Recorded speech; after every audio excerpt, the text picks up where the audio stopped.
នេះថ្ងៃនេះគឺយើងបានធ្វើការអាប់ដេតជាមួយនឹង One UI 8.5 ទៅអាប់ដេតថ្មីក្តៅៗហ្នឹងឯង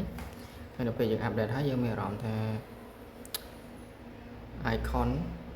វារៀងផុសជាងមុននឹងទី1ទៅនឹង icon រៀងផុសជាងមុនហើយនេះចូលមកកាន់ setting ដូចជាមាន apply ទៀតតែអញ្ចឹងយើងទៅមើល version របស់វាទៅអាប់ដេតមិញថ្មីនេះ check update កន្លែង check update នេះគឺវា change ខុសពីមុនដែរ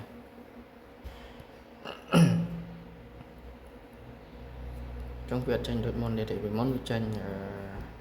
នេះឥឡូវវាឡើងចេញចឹងយើងឲ្យ setting នេះ sorry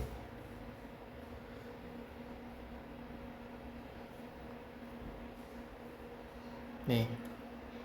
version 16ទៅតែទេ Android ប៉ុន្តែ One UI គឺ 8.5 ទៅអាប់ដេតថ្មីក្តៅៗហ្នឹងអញ្ចឹងអ្វីដែលខ្ញុំឃើញខុសទៅនឹង ការផ្លាស់ប្ដូរឥឡូវនេះយើងអាច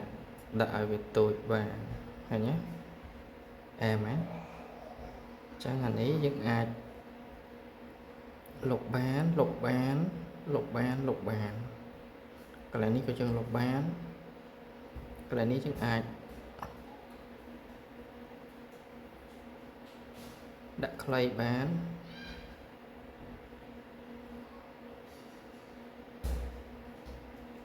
ចានេះដូចជាយើងចង់ដាក់ឲ្យវែងនេះបានដាក់ឲ្យវែងបានទៀត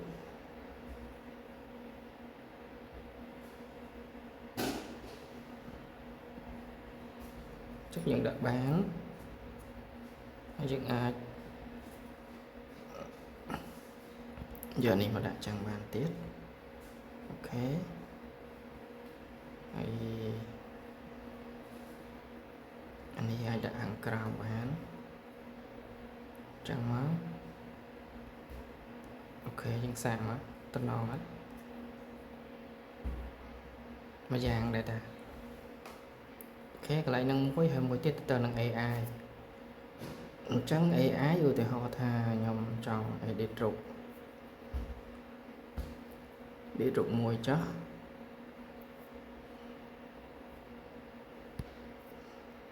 យើងចូល AI saoវាមានថ្មីអានេះវាថ្មីណាអូខេកន្លែងនេះវាមានថ្មីយើង create បានអញ្ចឹងយើងថតថា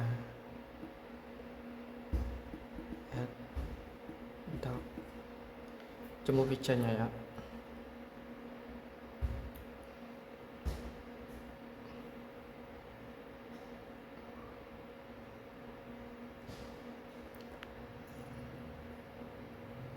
អូខេ add sky បានលយមែនតើញាក់សាច់ចឹងកន្លែងហ្នឹងមួយហើយតើទៅនឹងវីដេអូអូខេណាយើង live cycle to search ដឹងតែយើងអាចលុបបាន2តង់មកថតថាឥឡូវយើងចង់ error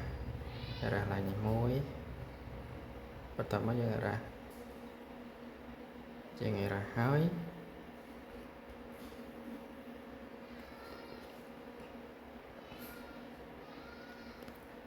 យើង keep edit បន្ទាប់មកយើង error យើង add error មួយទៀតយើងលុបបានទៀតអូខេអញ្ចឹងវាអែមសែមដែរ AI វាអាប់ដេតហើយកន្លែងហ្នឹងអញ្ចឹងខ្ញុំឆេងមកក្រោយទៀតយើងនៅ testing ច្រើនទៀតប៉ុន្តែនេះអ្វីដែលយើងចាប់អារម្មណ៍នៅពេលដែលវាអត់ទាន់ release អញ្ចឹងមួយទៀតតទៅនឹងវីដេអូពីមុនមកយើង edit អត់កើតទេប៉ុន្តែឥឡូវយើងអាច edit វាកើតបាន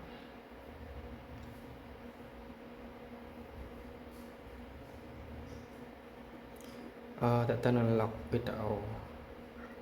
ខ្ញុំនឹងសាករកវីដេអូ log ដូចជាអត់បានថត log ទេចឹងខ្ញុំនឹងតេស្តថត log មួយសិនអញ្ចឹងយើងនឹងតេស្តថតវីដេអូ យើងចូលមកកាមេរ៉ាកន្លែង lock នេះគឺប្លែកបើសិនជាយើងបិទ lock normal នៅពេលដែលយើងបើក lock យើងនឹងឃើញ frame 8K ខាង frame ហើយយើងមាន LUT ទៀតអញ្ចឹង LUT នេះ not available currently 4K យើងអាចប្រើបានណា LUT ឡូយឥឡូវនេះញាក់ឆាច់អូខេឥឡូវឧទាហរណ៍ថាយើង off សិនបន្ទាប់មកខ្ញុំថត lock ធម្មតាអូខេបន្ទាប់មកយើងចូលទៅកាន់ image ហើយយើង edit អញ្ចឹងកន្លែងនេះ យើងអាចកែកពណ៌កែ color ឲ្យបានអញ្ចឹងអ្វីដែលយើងចង់បានយើងចង់ធ្វើកន្លែងហ្នឹងគឺសំខាន់ឥឡូវ Samsung វា update ហើយអញ្ចឹងយើងអាចប្រើបានហើយអញ្ចឹងងាយស្រួលហើយអូខេមិនបាច់ទិញ M26 ទេ 25 ហ្នឹងបានណា Series S20 និយាយទៅ S21 22អីមកគឺប្រើបានហើយអូខេអញ្ចឹងវីដេអូមានប៉ុណ្ណឹងហើយ update យើងនៅមាន feature ច្រើនទៀតនៅក្នុងហ្នឹងបាយបាយ